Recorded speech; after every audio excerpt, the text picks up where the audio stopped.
Welcome you to Porch Talk. This is your host, Alan. And man, I got one of my favorite bands from New York. I got the guitar player from Mad Meg, Dan Veksler. Man, how you doing?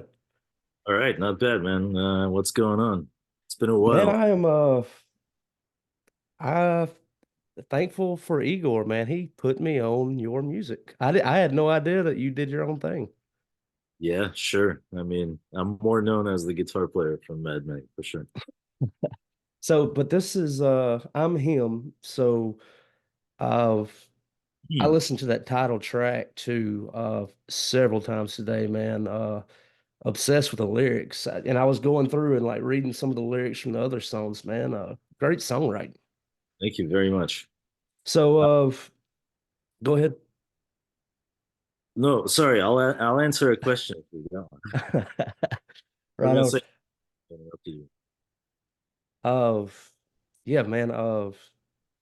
I've I'm very impressed, man. Like I still get blown away every time I listen to Beyond Repair. You had the great solo. If y'all haven't watched the music video, you can see Dan being carried out on the stretcher, just hammering it down.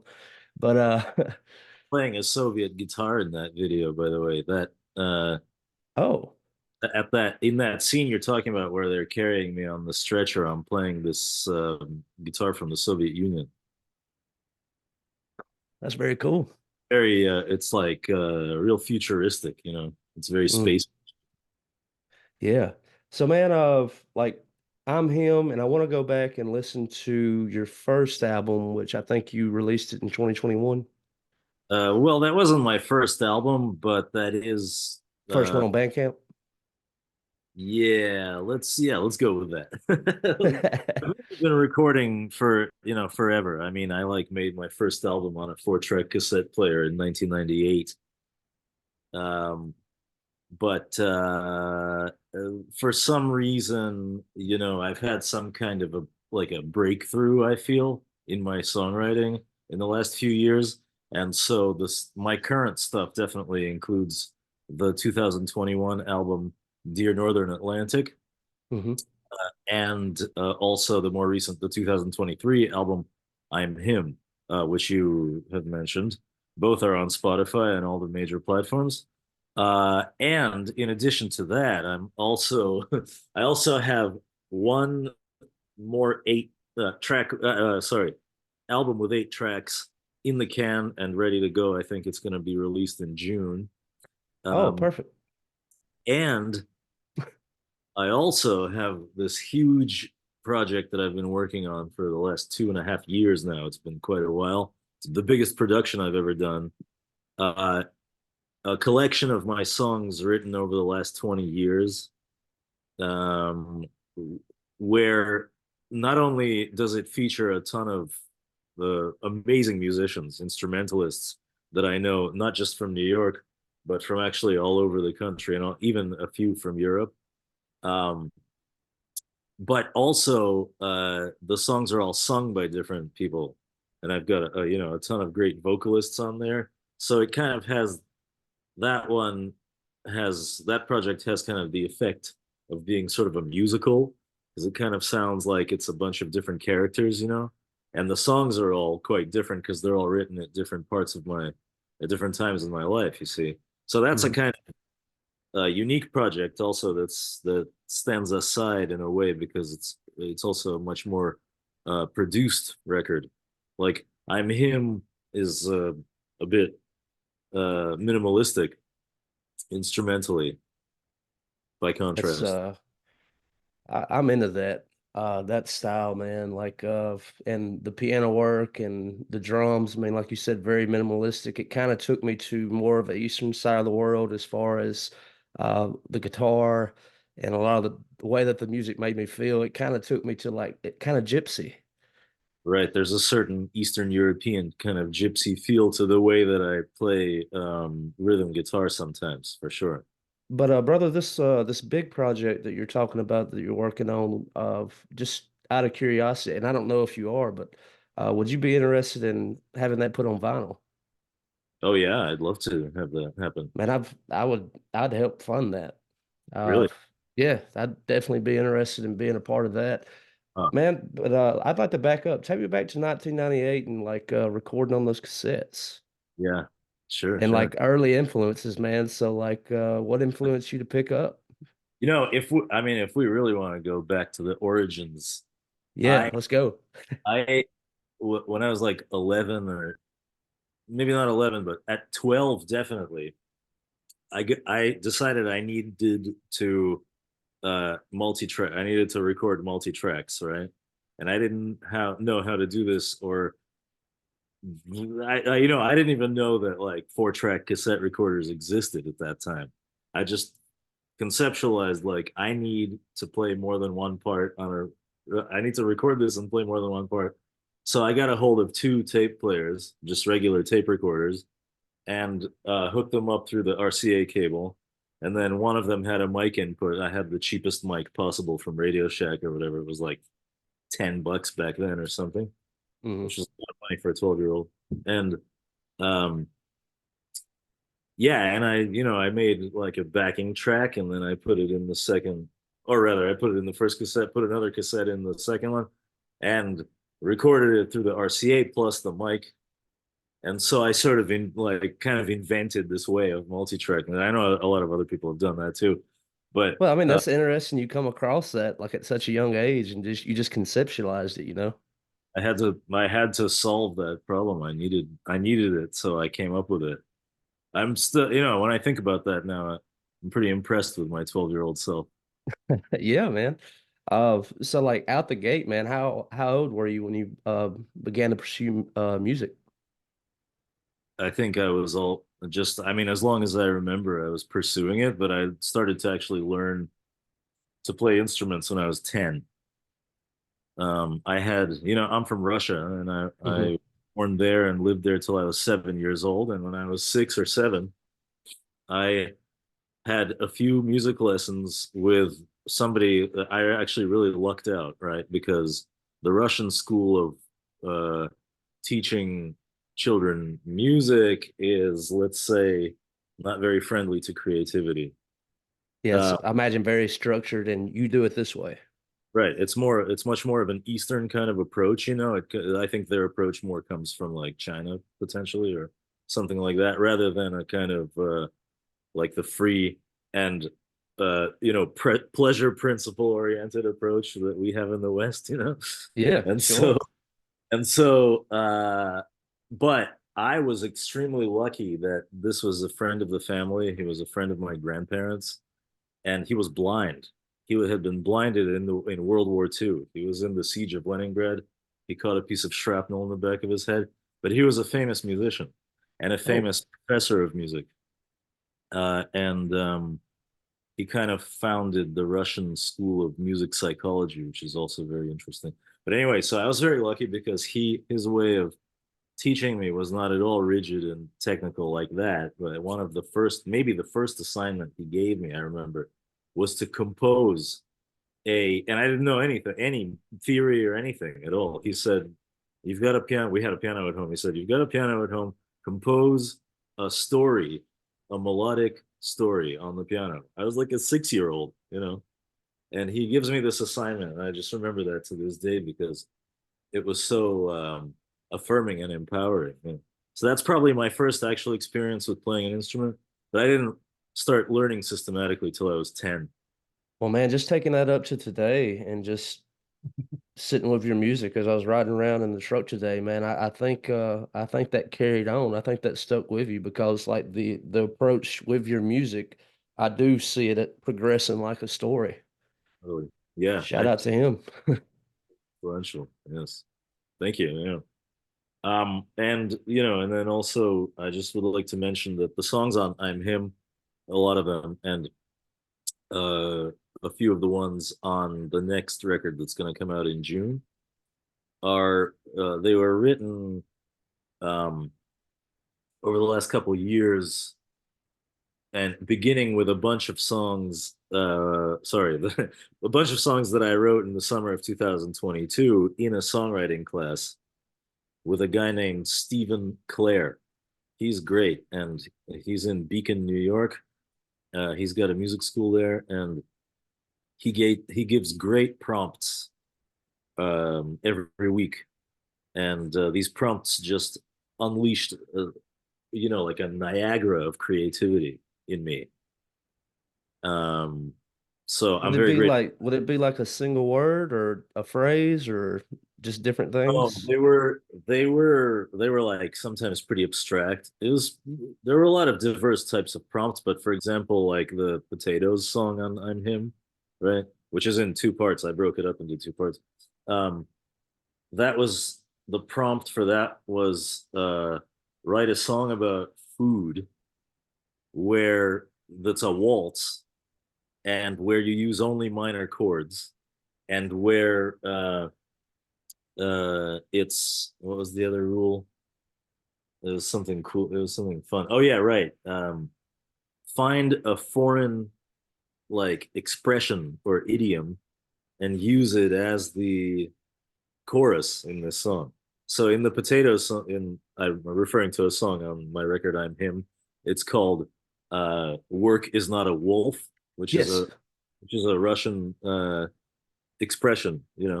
It's a mysterious kind of cryptic thing. And so I translated that into English, and it became the chorus of that song. Yeah, I was So wondering where that came from. it was those types of prompts, and they lead to really unexpected results that somehow give more depth. I the title track I'm Him was the first one I wrote in that class, Yeah, and and it's that kind of got like the Jekyll Hyde thing going, and that was a very interesting like dichotomy in the way that you took it, like not only in yourself and like there being two part, but also the world. You know, it was very interesting. yeah, thank you very much. So, and the rest of the songs are basically about unhappy love and a little bit about kind of spirituality. I think that it's in there, but I mean, maybe it's not for me to say. I don't know. Yeah. But I think that record's about. That's interesting, man. I'm gonna borrow some of that because like with some of the songwriter rounds that we'll do here, like we'll do phrases or words, but I have never thought about, okay, here's the idea, now do it in a waltz and use minor chords. That's very interesting. But yeah, it's always something different. Sometimes it's a very simple thing. Sometimes there's like several rules and they're all very detailed. Yeah, that's Uh, a great way to push. yeah, totally. It leads to a lot of great things. Or like the song, uh, the first time that's also on I'm Him. Was the prompt for that was it was write a song where each adjacent chord has two notes in common with the chord before it. So now you're already forced to play with a bunch of chromatic, moving notes and stuff in between chords. So that already lends itself to interesting kind of harmonic and melodic solutions. And then also it was supposed to be the lyrics were supposed to be a progression of some kind. Yeah. Hey, That's it. when you go ahead, I'm sorry. Those were the only rules, but so it became a counting song. Yeah. When you were transitioning from piano over to guitar, was that difficult? Like, because I mean, the piano is laid out chromatically. Did you have trouble when it came to the theory of it translating over to guitar? Not really. I was learning when I was 10, I started learning guitar, and that was my main instrument.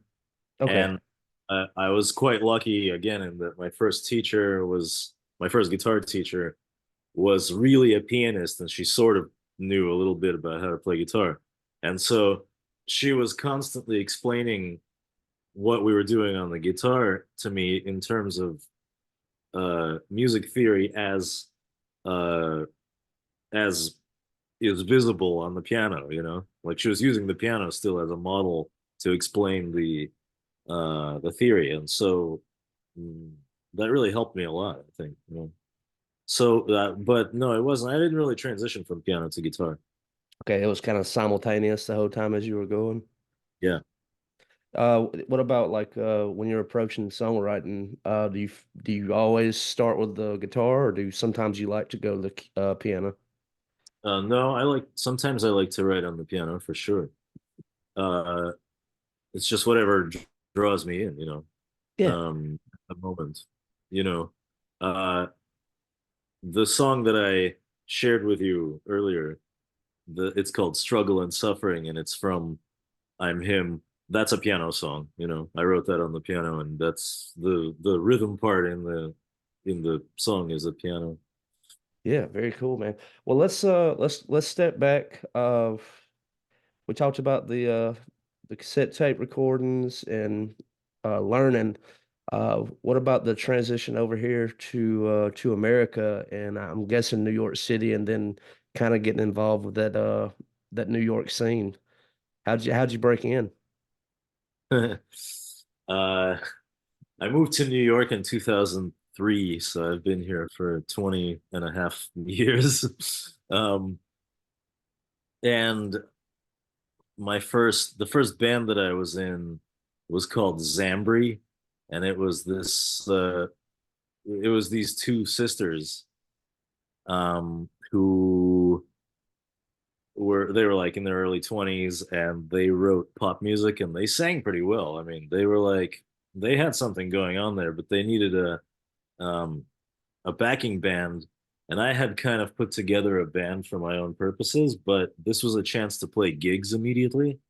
And so I was like, yeah, we'll just become your backing band, even though it was actually a completely not a fitting type of thing because I had put together this kind of bluesy band. You Hmm. know, it was a total misfit thing, but they went for it, and we played with them for about 6 or 7 months, I think. Uh, and yeah, that was like baptism by fire. We played all the clubs at the time that were in the Lower East Side and in the East Village, and a few of the even sort of bigger ones, as I remember. Um, that was a good experience. The city's changed a lot since then. Oh, I imagine so. There's a bunch of stuff that's just not there anymore. It just doesn't exist anymore. Like we played this place called Rare, Rare, like meat. It was in the Hmm. meat packing district before the meat packing district was gentrified and became like all built up and fancy like it is now. At the time, it was like literally sketchy to like to go there or whatever. And this was an actual converted meat locker. The club was a meat locker with like a meat hook still hanging from the Yeah. ceiling, the freezer doors and all that stuff. Now all that stuff's gone, of course. It's all steel and glass now. Oh man. Do like partnering up with that duo, like would you have seen like your band being able to get in and get those gigs without like Yeah. that baptism by fire? Well, it would have taken a lot longer just because these girls were really motivated, and I'm not. My personality is not so driven, Yeah. So no, that was really good, I think, even though it sort of sidelined me from what I was trying to do with that band. But then, we went on to transform into a couple of different things. That band, I called that band Mother. That was my first band in New York. It's called Mother. We eventually we made an EP that I still think is great. We made it in 2006. Um, it was called Love Scenes from Above. Is that available anywhere, like Spotify or anywhere? Not yet, but it will be soon, actually. Is that going to be part of the big project you got working? No, Some of no, no. those songs? It's a different thing. No, it's a different thing. Okay. Yeah. Yeah, I mean, I don't know. Like, I recorded like 40 songs in the last 2 years. I don't know why. It's like no one's ever gonna hear them, but uh I just had to do it. So I mean, that might be the thing. Like, I mean, I think Ryan Adams in January of this year, he dropped 4 records. And well, then there's a guy in like country music right now, Zach Bryan. Uh, he just puts out a ridiculous amount of music. Like, and I see it in different genres to where like they're like I consider them to be like mavericks. I mean, they're workhorses. It's like, dude, it would be okay if you never wrote another song. You've got enough material to just you could tour that for a long time, dude. And they just keep going back to the grindstone. They're putting their nose on it, and I was like, my goodness, like you're gonna be prolific and you're gonna have over 100 songs, but they're not shit. I mean, it's quality shit. That's amazing. I'm really interested in country, but I don't like it's such a huge world I don't know that much about. So I'm kind of daunted by even trying to It explore it. I mean, just being from the South, man. I mean, I was inundated with it at a young age. I mean, that's what I would listen to with my parents when we were in the car, and Yeah, that there's a was lot of great songs. I mean, and it was 90s country, and like today, uh, I don't like anything that is on the radio. Like I'm more of like they say back in the day there were the four horsemen with like your Willie Nelsons and uh, uh I'm blanking on the other ones. And like now you have the four horsemen of like your Tyler Childers and your Stapleton and all those guys. And so like it's kind of crazy to see how that culture of the 1970s and 80s country is 50 years later has kind of made its way back with these brand new characters yeah, that kind of be like they took up the torch and like everything that kind of happened in between in that genre, I think will just be a distant memory in a few years.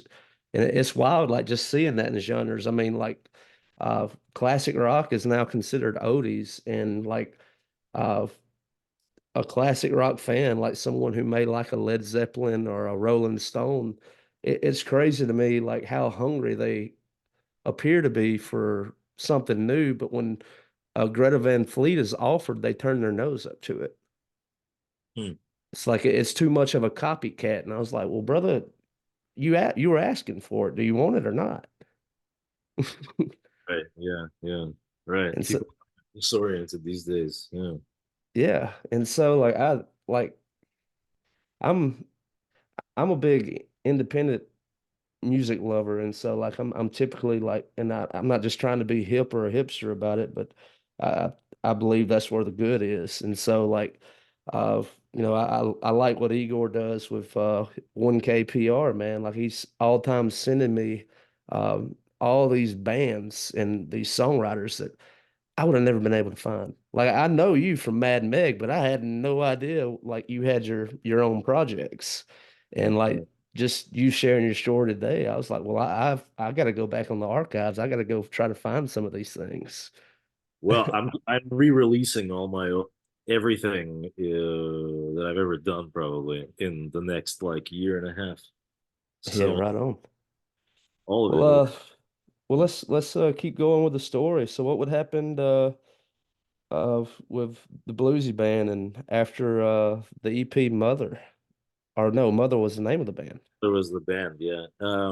What happened was that the band broke up. The band broke up, as they will, A you know. story as old as time. And but I continued to work with the drummer for quite a long time. His name is Nick Smaraski. Um, we lived together for a while, and we kind of transitioned for a while into this like avant-garde situation where we were making a lot of abstract sounds and found sounds and using loops and all kinds of tape things and tape manipulation things and whatever.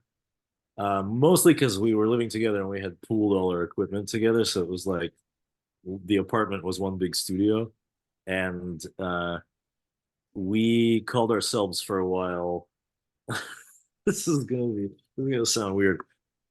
We called ourselves S Muss Sein Quartet. So first of all, we thought it was really funny that there's only two of us and we were calling ourselves a quartet. Secondly, the that's the actually the name of a piece of Beethoven music. The S Muss Sein Quartet. It's a string quartet. So it's actually not even a quartet in the same. Anyway, we were both like into this, weirdness and like, making things abstract and weird like that for a while. So we did a few performances like that, and we made, we made some cool stuff actually. I'm During gonna that time, was it uh did you try to keep it as analog as possible or would y'all use some digital? Yo, there was definitely some digital. It was kind of like we didn't really have any principles in that way. Like we were not purists. We just used whatever was at hand, to make sounds, and that did include both analog and digital. And actually, I remember like we had two 4-track cassette players, uh, and because we couldn't afford like good samplers, so we had two loop tapes. One was 20 seconds, the other's 30 seconds, and we just had them playing on the two 4 tracks, and we would just fade up different loops at different times. Like during a performance, for example. I mean, it was kind of fun to do that. Yeah. Oh yeah, that had to be fun. Two guys being a quartet. Yeah, exactly. Right. Yeah, yeah, yeah. A two-man quartet. Exactly. It was fun. What about what would happen next, man? Well, then what happened? Yeah, then I mean, in the starting in like 2010 or 11, I kind of stepped back for a while from making music, for a few years, and or I mean, I still did it on and off, but it was really like a dry period that lasted a few years. I was just busy with other things, and I kind of got a bit far away from myself, so to speak. You know. Oh, during So that time, would you get away from calling yourself a musician? um, yeah, at some points, yeah, but I mean that's absurd, obviously. Yeah. I mean, I Well, was like you said, you had stepped away from yourself, so you didn't feel like yourself. exactly, yeah, I was kind of, yeah, I was lost there for a while. And so uh actually that changed because of Mad Meg. Basically, like I was in a real depression at one point in 2016, and that's exactly, somehow by some providential hand, I was just like placed in the lap of Mad Meg, or they were placed in my lap. Igor, again, the magical Igor, called Yeah. me, and was like, "Yeah, we got this. There's this band." And meanwhile, I had kind of been right. I kind of decided. Let me tell the story a little bit better. So I kind of decided that my music karma was all fucked up, and that I wasn't. That's it. Like that's it. Fuck this. That kind of attitude, right? Hmm. And um, uh, and there was just one tiny sort of like flickering, beacon of hope still out there for me, and that was Mad Meg, actually. But I didn't allow myself to think like, oh, I'll join this band, obviously. It was more like I was following them around, I was going to their gigs, and I was thinking just in a very abstract way, like allowing myself, permitting myself to think, well, if I were to join any band, if I were to do any music project, I would want to join this band. And then out of the blue, I never said anything about that to anybody. I didn't ask to join the band or anything. Out of the blue, Igor calls me and says, "Hey, like, we just lost, they had lost their horn section and the bass player. So, whereas Igor had played rhythm guitar until then, he switched to bass, and Hmm. then they had no guitarist and no uh, horn section. And so, uh, they had this weird idea at first when they asked me to play, that somehow I would compensate for the horn section with the guitar, which I'm like, well, I mean, I can play just like in the very low notes with distortion. I suppose that's kind of like a horn section, but still not really. So a lot of my early playing with Mad Meg is in that register, like it's all boom, boom, boom, boom, boom, boom, boom, Hmm. that kind of thing, because of that, because there was this Yeah, now that you mention it, like when I go back and listen, I do hear that now, I kind of exactly, yeah. But I mean, I progressed from that quite some yeah. time. Oh, this was like I'm talking about like 8 years ago. So. Yeah. Anyway, so the idea was I was supposed to join them for these three shows. They had three shows booked, and they had no guitar player. So I was supposed to just join them for these three shows, and we barely had time to rehearse. I mean, I like by the time we went on stage, I thought I knew maybe three of the songs, but I just kind of was winging it. It was very loose and everything.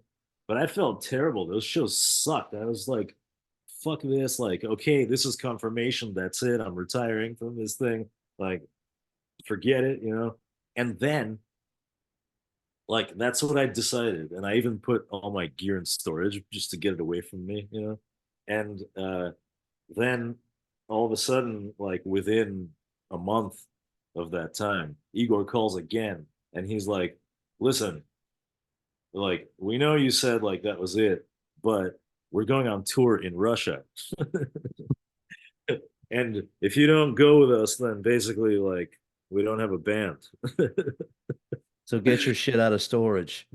Right. And so you know, I just had to go with it. I mean, it was at the time so obvious to me that this was a hand reaching down from above to place me, take me out of the funk I was in and place me in the new reality. And that really did, you know, change my life. Would that be the tour where y'all would film the music video in the Lithuanian prison? That was not, well, we didn't do that on the first tour. I think we did that maybe on the third or the fourth one. Very cool. Yeah, we went over there a bunch of times. Yeah.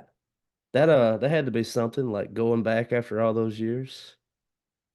Well, I'd been there a bunch of times before that too. I mean, Okay. I went to Russia a lot.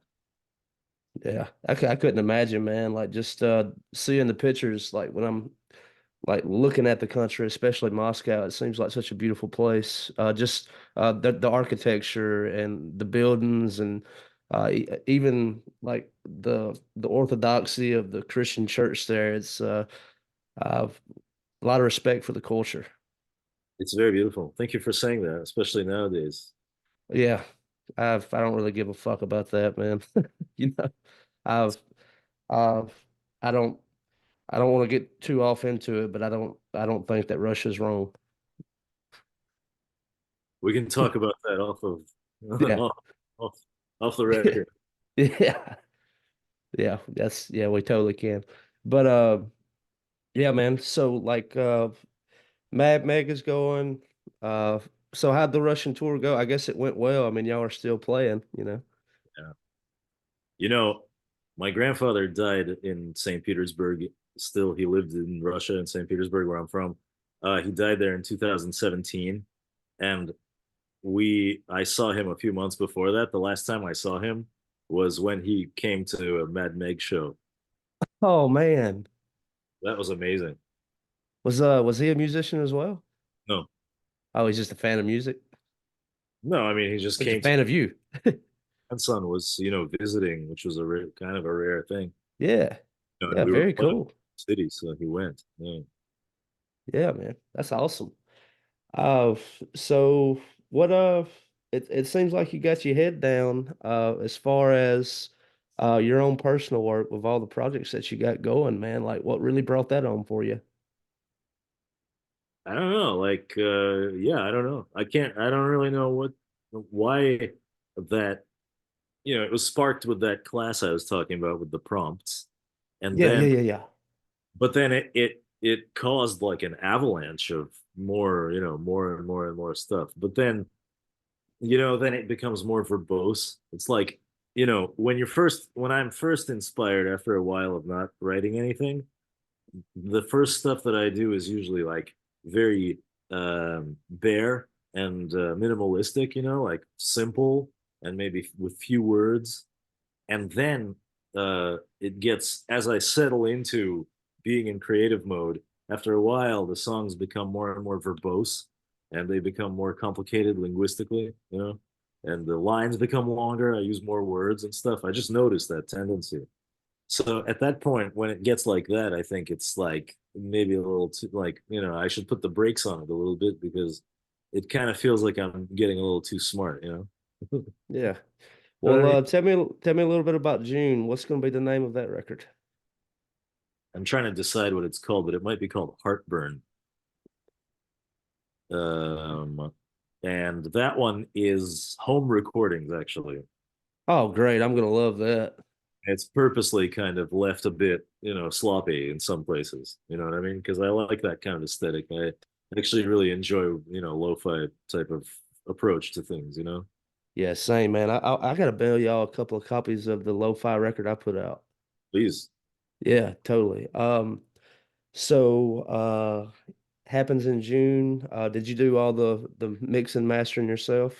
Yes, yes. On this one, I did everything. It's all me, completely me, nobody else on it. It's all me at home. So, Very cool. Are you gonna like drop a single or two, give people a taste, or you just gonna drop it all at once? yeah, I think I will. Actually, I've already low key released one of the songs from it. It was like months ago. I mean, nobody noticed. It'll be okay to do it again. Once or twice. Yeah. All right. And then what about the bigger project? Any idea about how far off that'll be?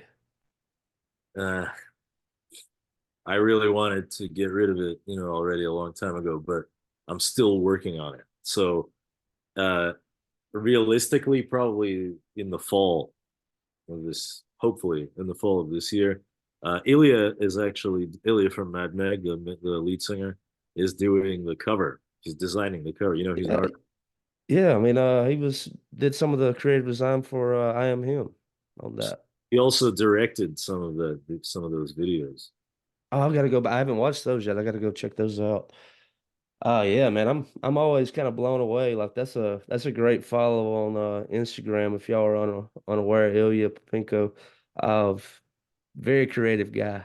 Yeah, Like he's got some. I think he's got a solo project out or is in the process of dropping, right? yeah. He just released a single. I think it's called "The Horse Is Not Mine." Oh, by the way, he was in that same class with me.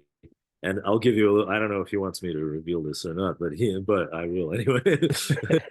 That song was also written from the same prompt where you were supposed to use a foreign expression as the chorus, and The the horse horse is not mine. is another idiom. Yeah, Very cool, man. Oh man, I got to get up there in one of those classes. It sounds like I might learn the craft.